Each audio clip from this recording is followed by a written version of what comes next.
Bom dia, meus irmãos. Hoje nós estamos nesse segundo domingo do mês de junho, dia 14 de junho de 2020. Hoje é um dia muito especial para mim, é aniversário da minha esposa, e eu quero então pedir a você que ore por ela, pela Ana Paula, por mim, por todos nós. É uma data muito significativa. Mas aqui estamos para adorar e louvar a Deus, e eu quero então, nesse momento, expressar a gratidão a Deus pelo dom da vida e pela oportunidade que nós temos de louvar e adorar ao Senhor. Claro que a gente, como já falei outras vezes, a gente gostaria de estar no lugar reservado, que é a casa do Senhor, para nós juntos com os outros irmãos louvarmos e adorarmos a Deus. Infelizmente, existe uma dificuldade. A quarentena ainda persiste, embora houvesse tentativas, tanto nos governos municipais quanto estadual, de reversão, de flexibilização e de retorno à vida normal. Mas isso, infelizmente, não foi possível e estamos na expectativa de que em breve, não muito distante esse dia, de nós voltarmos às nossas reuniões realmente presenciais, claro, com esse aprendizado que a quarentena nos deu, que é o distanciamento social, que é o uso da máscara, que é o uso do álcool em gel, ao menos por enquanto, a fim de que a gente mantenha a segurança. Mas eu creio que nenhum de nós vai esquecer desse tempo, né, em que nós ficamos em quarentena. A gente, como falei em outra ocasião, a gente vai sair dessa quarentena encarando o mundo numa nova realidade. Fique imaginando a sensação de Noé, da esposa dele, dos 3 filhos, da esposa de cada um dos filhos, essas 8 vidas que ficaram quase um ano, ou melhor, mais de um ano, segundo a contabilidade que o texto nos oferece, mais de um ano dentro da arca. Imagine só, numa situação totalmente diferente da nossa. Noé ficou mais de um ano dentro da arca, sem Wi-Fi, sem TV, sem telefone, sem contato com os de fora, porque não havia ninguém além deles em todo o mundo, e ainda cercado de animais com as suas particularidades. Então, nós estamos 70 dias nessa quarentena, mas com TV, com Wi-Fi, com TV por assinatura, acesso a filmes, a hora e ao gosto de cada um de nós. Então, essa quarentena, claro que a gente não pode comparar a vida de Noé com a vida nossa. Você não pode sentir falta do que você nunca teve.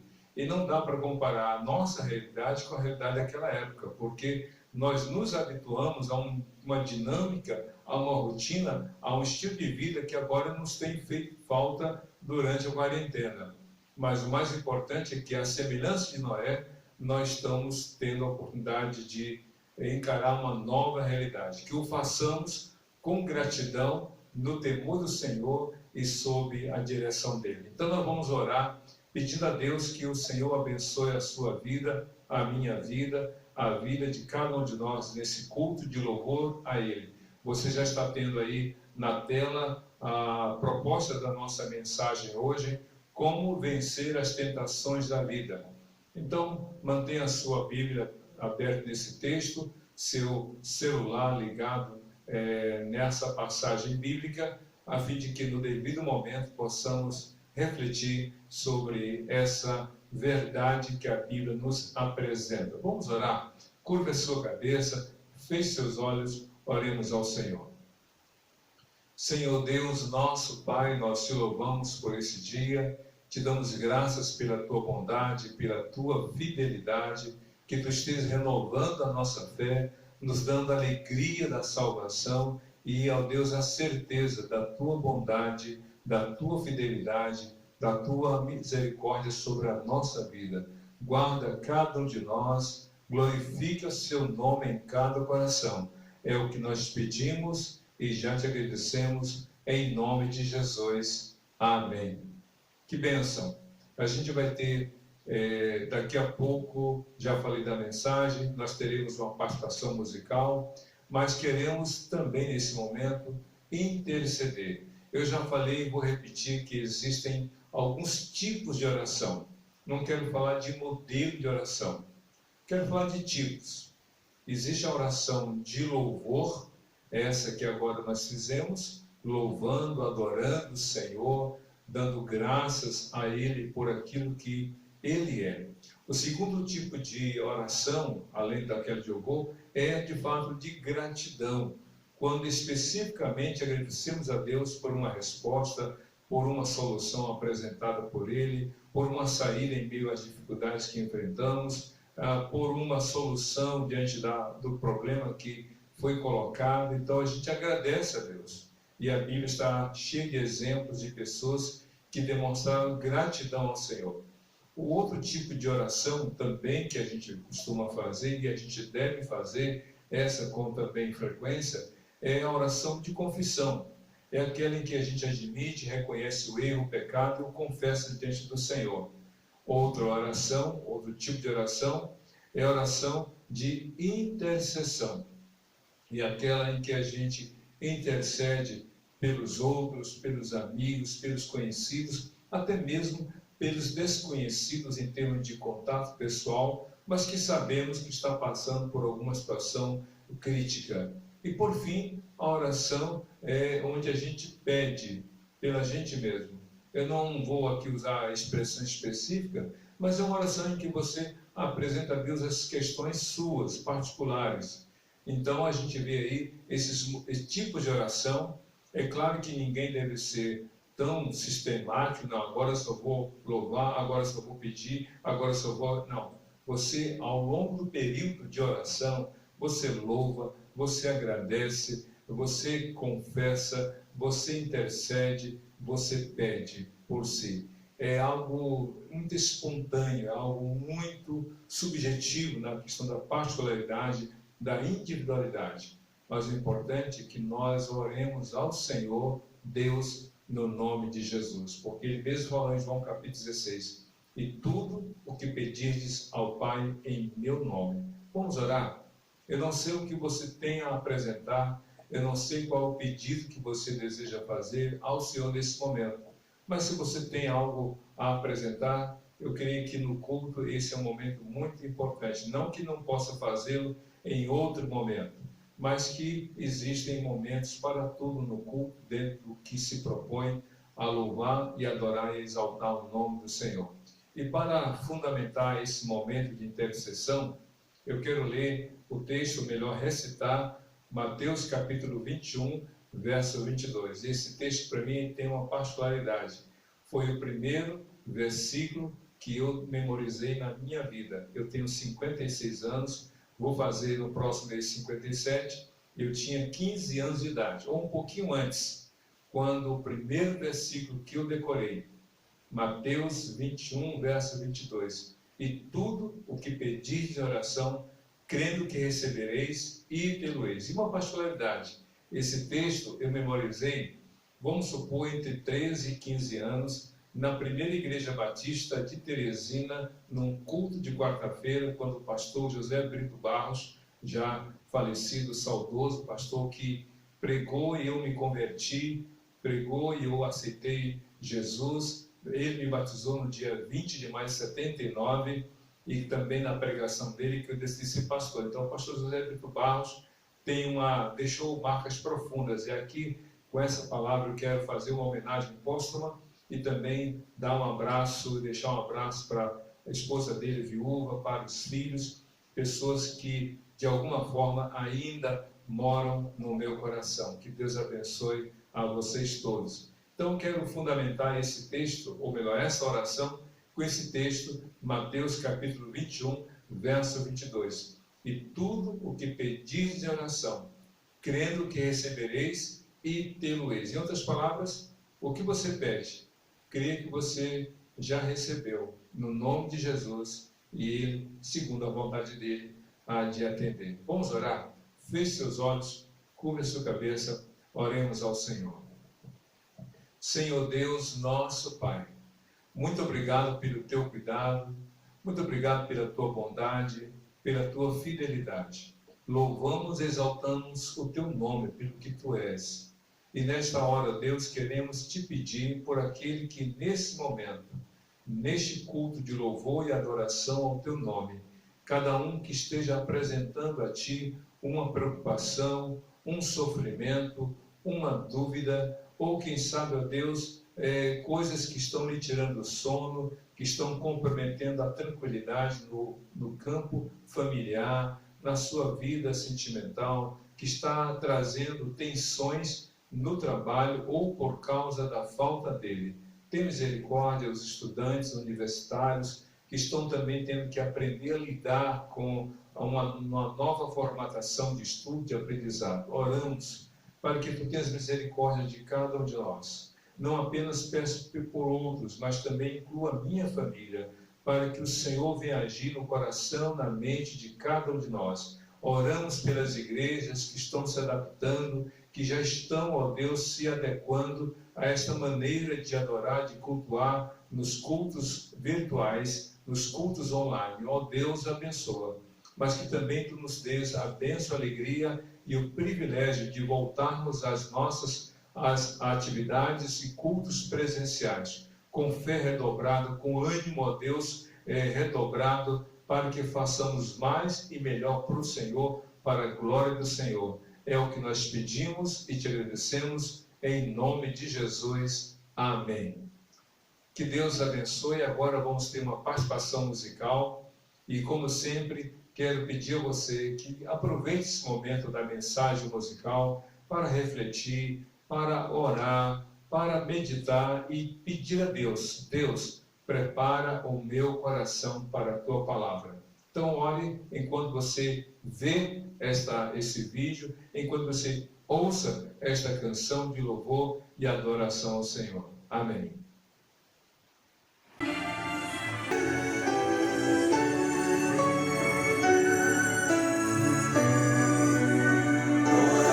Eu sei, mesmo sem palavras, o Senhor te ouvirá.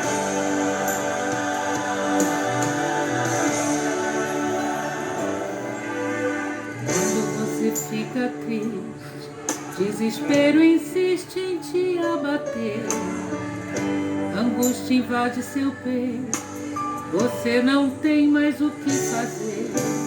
Quando você senta e chora e não tem ninguém pra te ajudar, apenas dobre o seu joelho. Se não tem palavras, comece a chorar.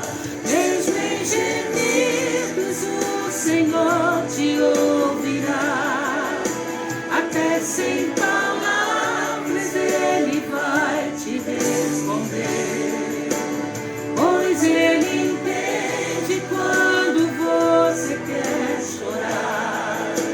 Sabe de tudo, mesmo antes de falar. Ele conhece teu sofrer, a tua dor. Sabe perfeitamente onde ela está. Por isso eu sei que mesmo sem palavras, o Senhor te ouvirá.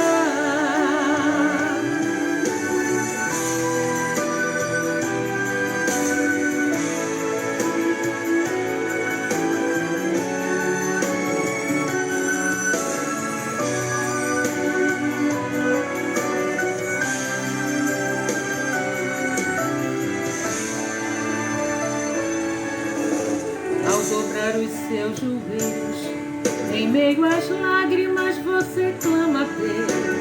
Sua voz é um gemido, não tem palavras mais para pedir.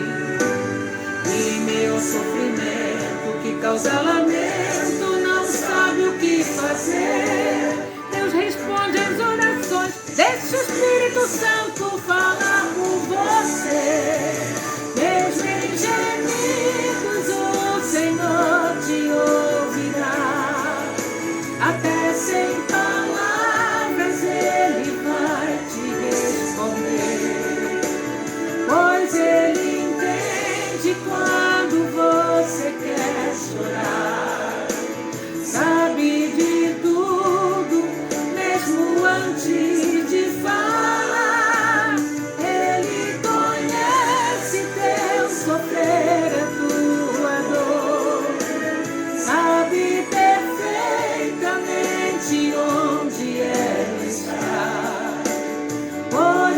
eu sei que mesmo sem palavras o Senhor te ouvirá. Mesmo em gemidos o Senhor te ouvirá. Até sem palavras Ele vai te responder, pois Ele entende quando você quer chorar. Sabe de tudo, mesmo antes de falar. Ele conhece teu sofrer, a tua dor. Sabe perfeitamente onde ela está. Por isso eu sei que mesmo sem palavras o Senhor te ouvirá. O Senhor te ouve, mesmo sem palavras. O Senhor te ouvirá.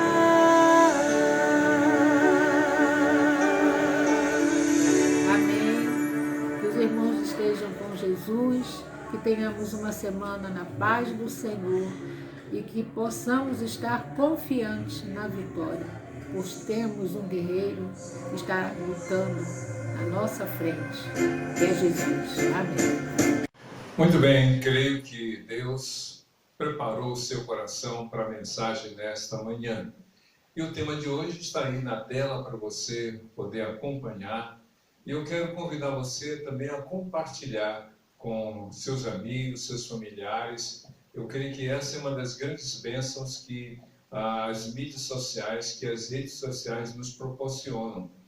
É que a gente pode compartilhar com pessoas que estão próximas ou distantes de nós. E ainda mais a flexibilidade. Talvez nesse horário do culto ela não possa ver porque esteja numa atividade de escala, esteja impedida por alguma circunstância, mas ela pode posteriormente acessar o link e assim poder participar dentro das suas condições, acompanhando tudo que no culto acontece. E é interessante também que a temporalidade através das redes sociais é mais elástica, porque o culto aqui tem uma hora para começar e hora para terminar, né? Começa às 10h30 e vai até 11h30 mais ou menos.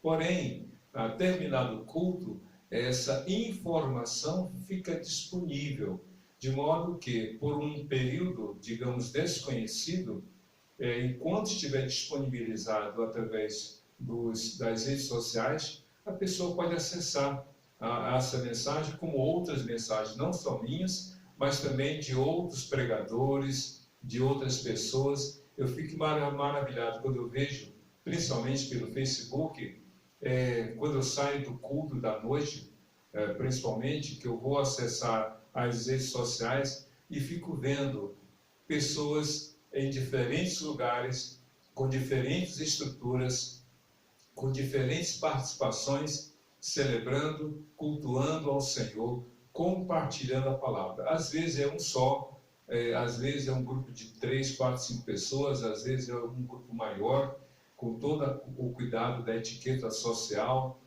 Às vezes é num ambiente doméstico como esse, às vezes é no próprio templo onde a igreja realizava as suas atividades, às vezes é em um outro ambiente, nem a casa nem o templo, é um lugar alternativo, não importa. O que importa é que a palavra de Deus está sendo divulgada sem impedimento algum. Louvado seja Deus por isso. E a mensagem de hoje é essa que você está lendo aí, que é uma pergunta: como vencer as tentações da vida? Vou repetir, embora esteja aí para todo mundo ler. Como vencer as tentações da vida? Então quero ler Mateus capítulo 4, versículo 1 até o versículo 11. Diz assim a Bíblia: Então Jesus foi levado pelo Espírito ao deserto para ser tentado pelo diabo. Depois de jejuar 40 dias e 40 noites, teve fome. O tentador aproximou-se dele e disse: Se és o Filho de Deus, manda que essas pedras se transformem em pães. Jesus respondeu: Está escrito: nem só de pão viverá o homem, mas de toda palavra que procede da boca de Deus. Então o diabo o levou à cidade santa, colocou-o na parte mais alta do templo e lhe disse: se és o filho de Deus, joga-te daqui para baixo, pois está escrito: ele dará ordens a seus anjos a seu respeito, e com as mãos eles o segurarão, para que não tropece em alguma pedra. Jesus lhe respondeu: também está escrito: não ponha à prova o Senhor teu Deus. Depois o diabo o levou a um monte muito alto e mostrou-lhe todos os reinos do mundo e o seu esplendor, e lhe disse: tudo isto te darei, se te prostrares e me adorares. Jesus lhe disse: retire-se, Satanás, pois está escrito: adore o Senhor seu Deus, e só a ele preste culto. Então o diabo o deixou, e anjos vieram e o serviram. Eu creio que a maioria de nós já deve ter lido essa passagem, ou no mínimo ouvido uma breve meditação, uma reflexão, ou uma mensagem mais ampla, profunda, com base nesse texto. Esse texto é muito interessante, mas a pergunta é provocativa. A pergunta é: como vencer as tentações? Antes de responder à pergunta, eu quero ler um texto que procura explicar um aspecto muito importante da existência humana. 1 Coríntios capítulo 10, verso 13 diz assim: não sobreveio a vocês tentação que não fosse comum aos homens. E Deus é fiel. Ele não permitirá que vocês sejam tentados além do que podem suportar.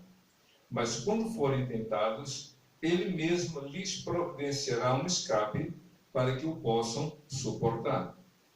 Então, antes de responder a pergunta como vencer a tentação, a Bíblia já nos assegura que todo ser humano é tentado. Todo mundo. Não há uma pessoa que não seja tentada. Não há uma pessoa que já não tenha passado por um momento de tentação. Tentação, de acordo com 1 Coríntios 10, versículo 13, é algo comum a todas as pessoas. A palavra é muito clara. Não lhes sobreveio tentação que não fosse comum a todas as pessoas. Na verdade, a última pessoa que deixou de ser tentada foi aquela que já partiu, que já morreu. Porque enquanto você e eu, enquanto as pessoas estiverem sobre a face da terra, cada uma delas estará sujeita à tentação. Essa é a primeira coisa. O próprio Filho de Deus, aqui no texto de Mateus capítulo 4, de 1 a 11, a Bíblia diz que Cristo foi tentado. Ora, se o Filho de Deus, em carne e osso, foi tentado, por que você e eu não seríamos?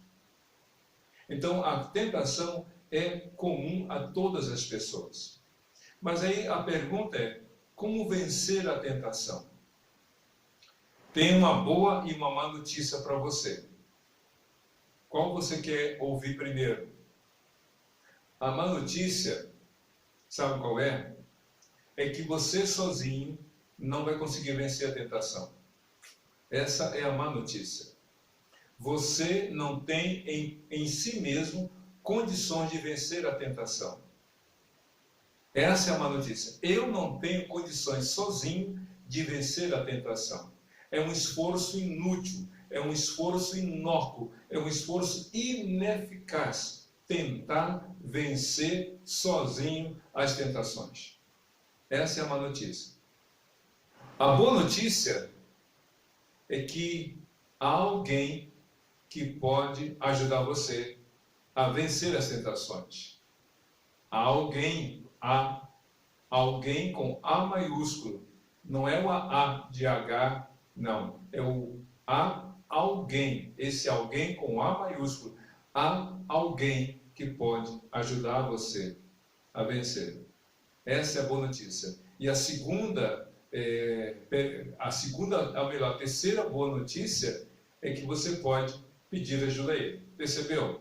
Nenhum de nós pode vencer a tentação sozinho, nenhum.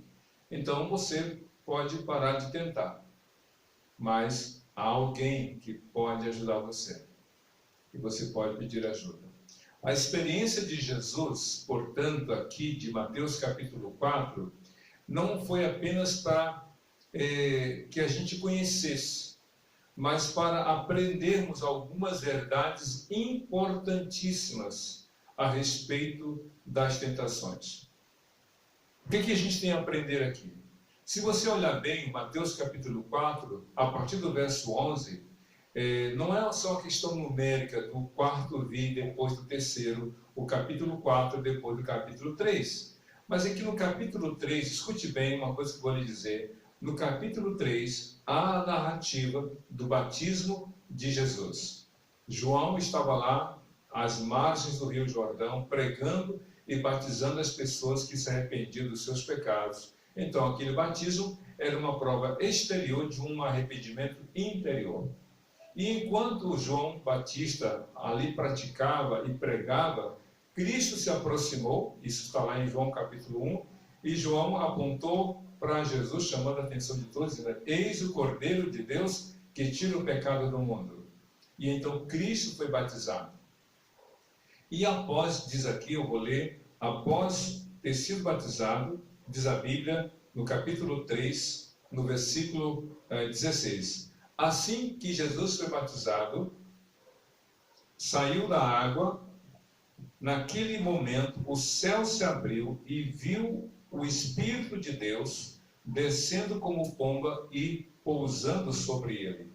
Então uma voz dos céus disse: este é meu filho amado, em quem me agrado. Jesus havia passado 30 anos, porque ele nascera em Belém da Judeia, foi criado no norte da Galileia e ali viveu no anonimato. A Bíblia narra algumas coisas até os 12 anos de idade, e depois a Bíblia não comenta mais nada sobre a vida terrena de Jesus. Porém, aos 30 anos de idade, Cristo vai até o Rio Jordão, é batizado por João Batista, e desse ato contínuo vem o Espírito Santo em forma de pomba, pousa sobre a cabeça de Jesus, e Deus fala: este é meu filho amado, em quem me comprazo, ou nessa linguagem que eu li, meu filho amado, em quem me agrada. Ou seja, Cristo havia passado 30 anos, praticamente, no anonimato, com pouquíssimas informações da sua vida, e ao final desses 30 anos, 3 décadas de vida, Deus fala: esse meu filho me dá alegria, esse meu filho me dá motivo de alegria. O Filho de Deus vivendo na terra, ou recebeu essa palavra de Deus o Pai: este meu filho em quem me agrada. Só que logo depois o Espírito Santo o leva ao deserto para ser tentado. Isso quer dizer, meus queridos, aqui para o nosso aprendizado, é que geralmente as tentações vêm num momento inesperado. Vem depois de uma vitória, vem depois de uma conquista, vem depois de um êxito, vem depois de um ganho. Sabe, quando a pessoa está assim no melhor momento da sua vida, e de repente, do nada, entre aspas, uma tentação vem. O Espírito Santo levou Jesus para ser tentado. Jesus estaria dando início ao seu ministério terreno, mas antes de o fazer, dar início a esse ministério, o Espírito Santo o leva ao deserto para ser tentado. Geralmente a tentação vem no momento em que nós estamos no auge. Quantas pessoas caem diante das tentações porque se acham autossuficientes, porque se julgam capazes, porque se sentem acima de tudo e de todos. Cristo ouviu do Pai: e você me tem agradado, meu filho. Mas logo depois vem a tentação. Logo depois vem a dificuldade. Logo depois vem o momento em que a fé de Cristo, a dependência de Deus, a confiança na palavra, tudo isso é posto em xeque diante da tentação. Mas o que temos a aprender? Como vencer as tentações? Primeiramente, vamos, além de aprender o que eu acabei de falar, vamos observar o campo de atuação, né, ou as áreas da vida que somos tentados. Quais são as áreas da vida? Juntamente com essas áreas da vida em que somos tentados, vamos aprender algumas coisas sobre como vencer as tentações. A primeira tentação de Jesus tem a ver com os aspectos das necessidades humanas e materiais. A tentação vem diante das necessidades humanas e materiais. Diz aqui a Bíblia, no versículo, a partir do verso 1 de Mateus capítulo 4. Jesus então foi levado pelo Espírito a dizer para ser tentado pelo diabo. Depois de jejuar 40 dias e 40 noites, teve fome. O tentador aproximou-se dele e disse: se és o Filho de Deus, manda que essas pedras se transformem em pães. Vejam só a estratégia maligna diabólica. Jesus jejuou por 40 dias e 40 noites. Eu não sei se você já ficou um dia sem comer. Eu creio que sim, porque ao longo de um tempo a gente passa por situações em que, devido a muita ocupação, atividades ou ansiedade, a gente nem come. Mas o corpo sente. Se um dia sem se alimentar é ruim, imagine 40 dias. Como é que fica o ser humano? Como é que fica o corpo? A demanda por alimento é terrível. O corpo pede alimento. Jesus, após 40 dias sem comer, sem dúvida alguma, a fome era visceral. A tentação sempre vem no momento de profunda necessidade da nossa vida. Seja uma necessidade que nós imaginamos, seja uma necessidade psíquica, ou seja, a gente tem essa necessidade mental, a gente tem aquele desejo, e a tentação vem como resposta, ou seja, uma demanda do corpo, o corpo pede. Foi nesse momento de profunda fome que o diabo propõe. É interessante, o diabo não trouxe para Jesus pão. O diabo não trouxe para Jesus alimentos, dizendo coma. O diabo trouxe para Jesus a oportunidade ou a tentação para que ele usasse o poder que ele tinha para atender às demandas, às necessidades do seu corpo, às necessidades físicas e imateriais. E o diabo não colocou em dúvida que Cristo era o Filho de Deus. O diabo sabe. Ele sabia que Jesus era o Filho de Deus.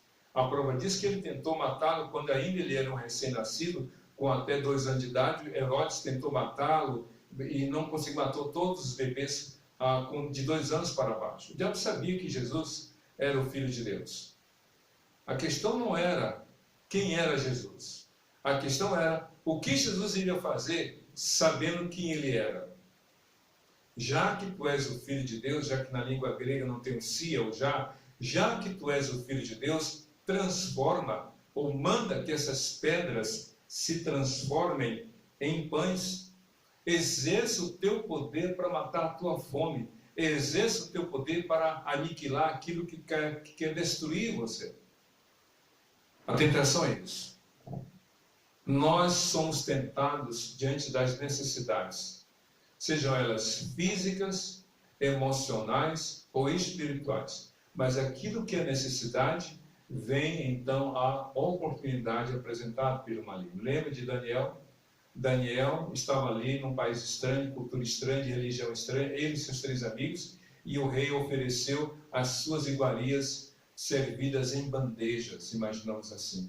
Mas Daniel disse: não, eu não vou me contaminar com as iguarias do rei. Jesus, quando ouviu aquela tentação dada pelo diabo, ele respondeu citando Deuteronômio capítulo 8, versículo 4. Está escrito: nem só de pão viverá o homem, mas de toda a palavra que procede da boca de Deus.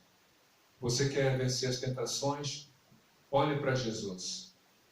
Jesus disse não para as tentações do maligno, quanto às demandas físicas e materiais. Nem só de pão viverá o homem, mas de toda a palavra que procede da boca de Deus. O pão é para o corpo, mas a palavra de Deus é para a vida. O corpo é importante, mas a vida está sobre o corpo em relação a valores. Deus sabe do que você precisa. Deus sabe de suas carências. Deus sabe de suas necessidades. Mas olhe para Jesus. Jesus ele tinha todo, isso é muito interessante. Cristo tinha todo o poder. Ele poderia ter dito: pedras se transformem em pães. Mas ele disse não, porque Jesus nunca exerceu o poder que ele tinha para se beneficiar, para atender às suas necessidades. Mas ele se sujeitou e esperou do Senhor. Deus sabe o que você precisa. Sabe, quando a gente está sendo tentado, a gente sempre é tentado naquilo que a gente é fraco. A gente nunca é tentado naquilo que a gente é forte. Você gosta de jiló? Eu não gosto de jiló. Creio que você também faz parte do meu time. Mas, se alguém lhe oferecesse picolé de jiló, sorvete de jiló, seria tentação para você? De jeito nenhum, você não gosta.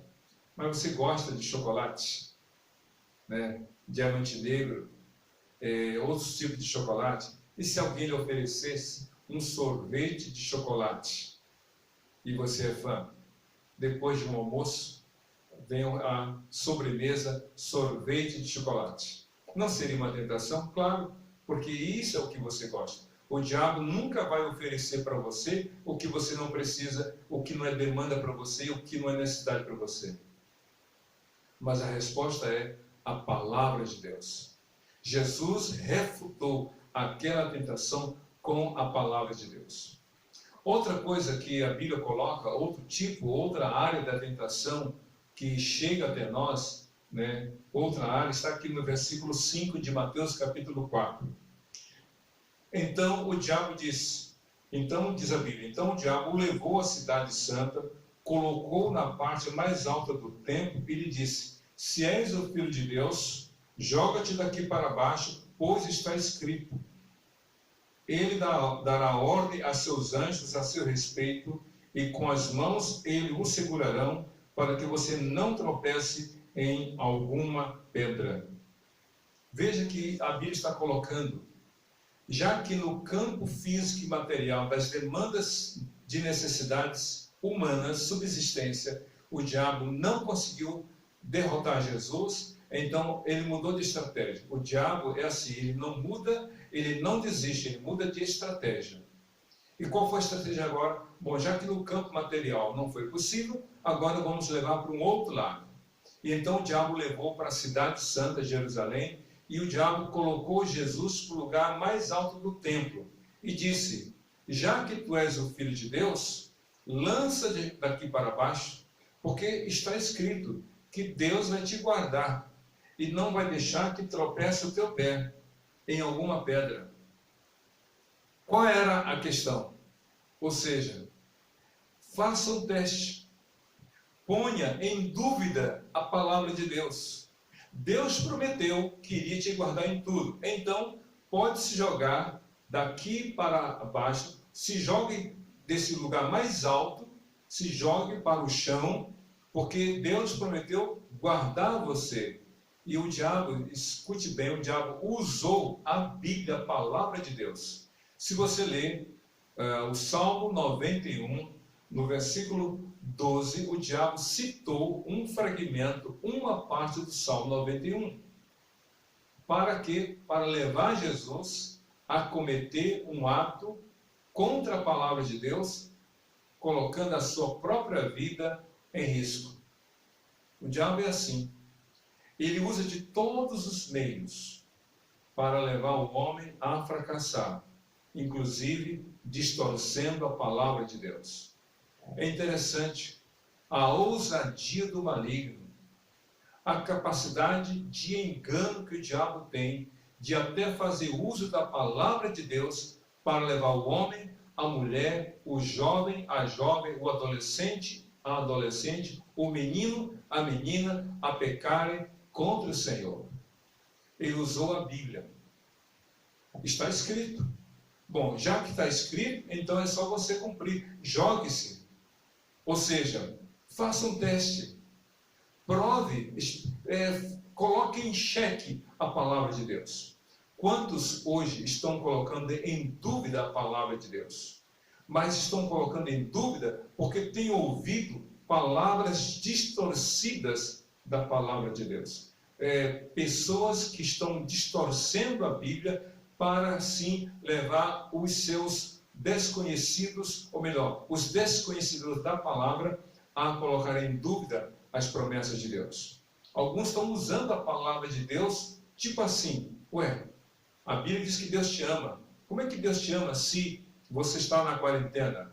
Ou a Bíblia diz que Deus ia te guardar. Como ia te guardar se Ele deixou você ser vitimado, atingido pela Covid ou com outra doença? Deus te ama, que Ele ia te dar o melhor, como se você ia estar sem emprego, sem recursos, e sabe, o diabo vai distorcendo a palavra para você duvidar da palavra de Deus, cometer atos contra a vontade de Deus. Mas é interessante como Jesus respondeu. O diabo usou a Bíblia contra a vontade do Senhor, ou para levar Jesus a pecar. Mas sabe qual foi a resposta de Jesus?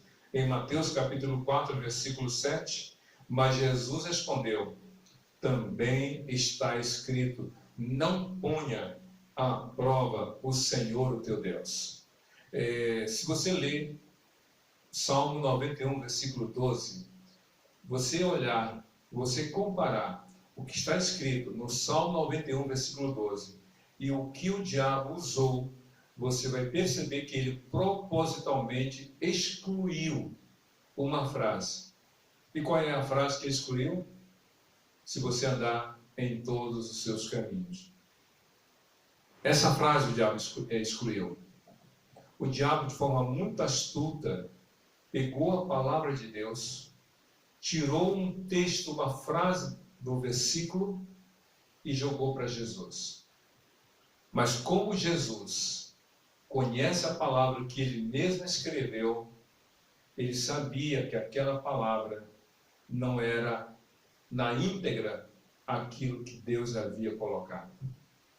Quem desconhece a palavra de Deus, dá crédito às mentiras que são pregadas usando a palavra de Deus. Quem desconhece a Bíblia, segue heresias, doutrinas equivocadas que têm sido propagadas pelo mundo afora, porque desconhece. Jesus, em João capítulo 10, disse, eu sou o pastor, as minhas ovelhas ouvem a minha voz e elas me seguem, não seguirão ao estranho, porque não conhecem a voz do estranho. Eu chamo as minhas ovelhas pelo seu nome e elas ouvem minha voz e elas me seguem. Quem conhece a palavra de Deus, crê no Senhor da palavra. Se você conhece a palavra de Deus, você não vai colocar Deus à prova. O diabo colocou ou tentou colocar essa tentação sobre Jesus, para levar Jesus a colocar Deus à prova. E colocar Deus à prova, sabe o que é isso? Duvidar. Foi isso que o diabo fez com Eva, quando disse, olha, não é bem assim.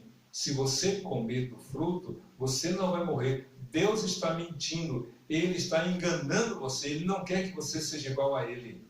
E então, porque semeou a dúvida no coração de Eva, Eva duvidou, deu crédito à mentira do maligno, porque o diabo distorceu a palavra de Deus, ela acreditou, comeu e deu ao marido. É assim que muitos têm fracassado na sua vida. Muitos têm cedido à tentação, porque não olham para Jesus. Jesus disse não para a tentação, porque Ele conhecia a palavra.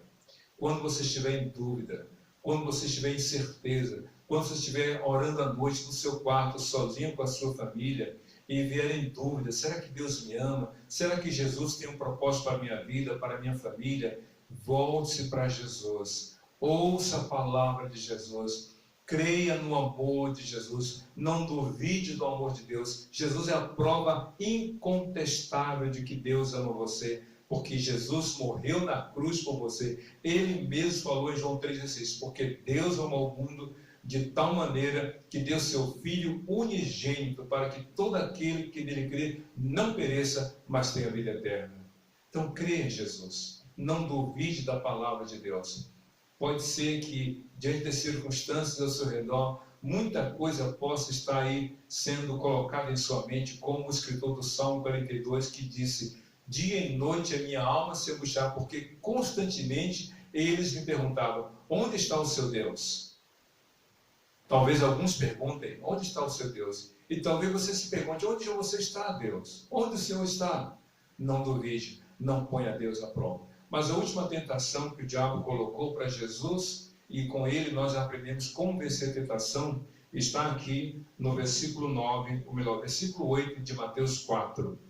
Depois o diabo levou a um monte muito alto e mostrou-lhe todos os reinos do mundo e o seu esplendor, e lhe disse: tudo isso lhe darei, tudo isso te darei, se te prostrares e me adorares.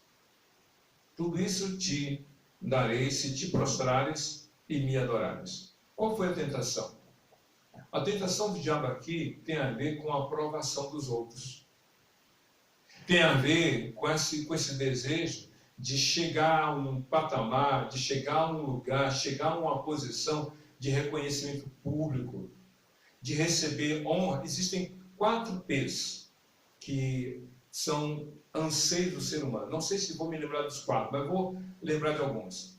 Um deles é a prosperidade. O outro é o prazer. O outro é o poder. Poder, prazer, prosperidade. São 4, mas só me recordo agora de 3. Esses P's têm a ver o quê? Com o anseio do ser humano. O prazer, sim, o prestígio. Poder, prazer, poder, prazer, prestígio e prazer. Entendeu os 4 P's?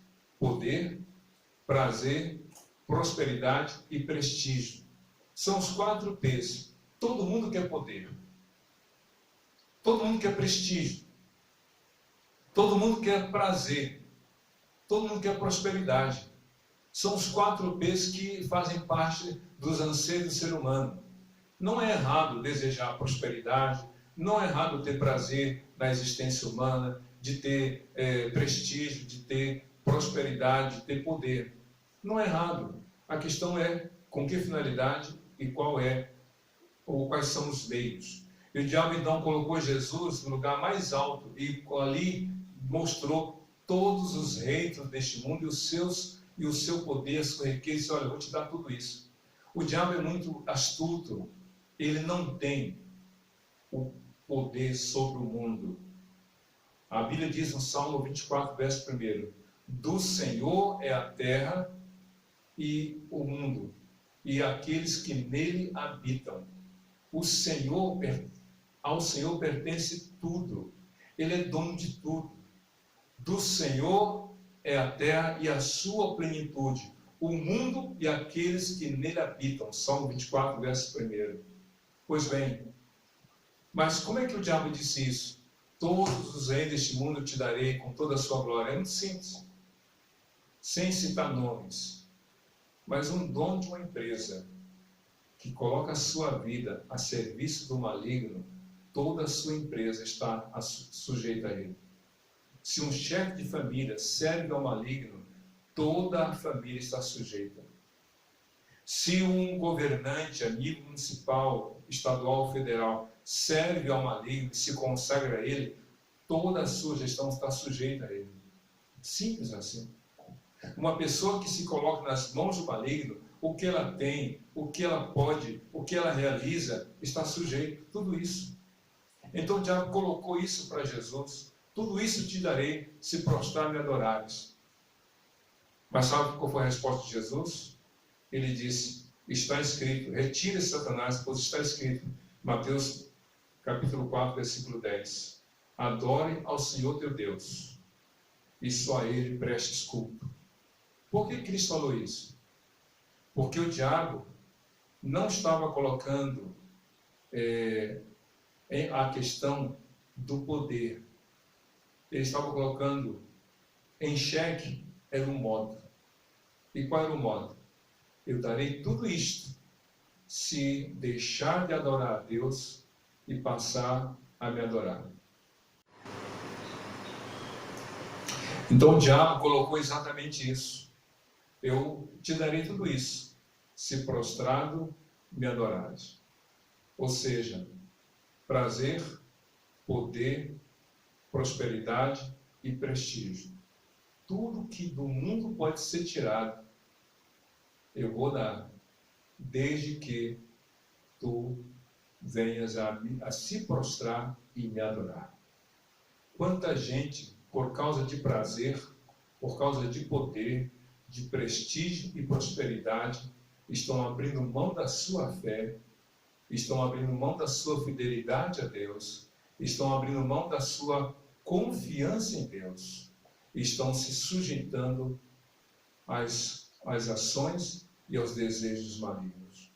Jesus, com essa mensagem, com esse texto, está dizendo para você o seguinte: diga não. E porque a resposta aqui que Cristo deu: adore ao Senhor seu Deus e só a Ele lhe preste culto, de acordo com o texto de Deuteronômio capítulo 6, versículo 13. Cristo usou a palavra para refutar as tentações do maligno. Jesus recebeu do maligno um caminho fácil, como se o diabo tivesse dito para ele: você veio para ser reconhecido como o maior. Você veio ao mundo para ser exaltado e reconhecido mundialmente. Eu te apresento o caminho fácil. E qual o caminho fácil? Renuncie a vida de temor a Deus, renuncie a sua sujeição a Deus, renuncie a sua obediência a Deus. Apenas se prostre e me adore, e tudo isso te darei. O diabo faz isso. Mas a resposta de Jesus foi: retira-te, Satanás, porque está escrito: só ao Senhor teu Deus adorarás e só a Ele darás culto. Jesus é aquele que venceu as tentações. E é interessante no verso 11 de Mateus capítulo 4, que é o desfecho desse momento da tentação. Diz o texto, Mateus 4:11. Então o diabo o deixou, e anjos vieram e o serviram. Sabe o que é isso? Deus sabia o quanto Cristo estava sendo tentado. Deus sabia o quanto estava sendo difícil para o filho dele naquele deserto por 40 dias com fome. Mas como Jesus se fortaleceu espiritualmente com a palavra no seu coração, depois que ele disse não para as 3 áreas da vida que o diabo tentou, no campo das demandas materiais, no campo da questão da palavra, de duvidar da palavra, de pôr a palavra em dúvida, de provar o Senhor, e no campo espiritual, no sentido de riqueza e prosperidade deste mundo, então Deus enviou seus anjos para servir a Jesus. No momento certo, essas tentações vão passar. No momento certo, Deus vai dar a saída diante das provações, das tentações que você está enfrentando. Confie em Jesus. Você não tem forças, eu não tenho forças, mas Jesus tem. Ele é o Senhor. Então, como vencer as tentações? Você sozinho não pode. Eu sozinho não posso. Mas Jesus tem todo o poder. Ele venceu. É por isso que em Hebreus capítulo 4, eu vou ler aqui, Hebreus capítulo 2, na verdade, o escritor diz assim, no final do capítulo 2. Porque, tendo em vista o que ele mesmo sofreu quando tentado, ele é capaz de socorrer aqueles que também estão sendo tentados. Cristo foi tentado. E ele sabe o quão difícil está sendo difícil para você lidar com essas tentações. Mas recorra a Jesus. Recorra ao Senhor. E em Hebreus capítulo 4, no versículo 16 diz assim: assim, aproximemos o melhor, o verso 15, pois não temos um sumo sacerdote que não possa compadecer-se das nossas fraquezas, mas sim alguém que, como nós, passou por todo tipo de tentação, porém sem pecado. Ele foi tentado em todo tipo de tentação, mas não pecou. Logo, ele pode socorrer a você, ele pode socorrer a mim, ele pode socorrer a todos nós. Ele é maior do que as nossas tentações que enfrentamos, e ele é maior do que o tentador que quer nos levar a cair, a pecar contra Deus. Vamos orar? Apresente a Deus agora aquilo que está desejado em seu coração, que você sabe que é contra a vontade de Deus. Ore ao Senhor, suplique ao Senhor que Ele te dê essa vitória. Oremos. Deus, diante das tentações que no mundo enfrentamos, em diferentes áreas da vida, tanto no campo físico, emocional e espiritual, tentações que têm a ver com as nossas necessidades humanas, necessidades do corpo, necessidades da autoestima, da valorização, necessidades espirituais. Que o Senhor socorra a cada um, que o Senhor Jesus, que enfrentou todo tipo de tentação, dê vitória a cada um no nome dEle. Oramos assim, em nome de Jesus. Amém e amém. Que Deus te abençoe e que você depois compartilhe e testemunhe a vitória de Jesus na sua vida diante das tentações que você enfrenta. Deus abençoe e te conceda um dia e uma semana maravilhosa na presença dEle, hoje para todos sempre. Amém e amém.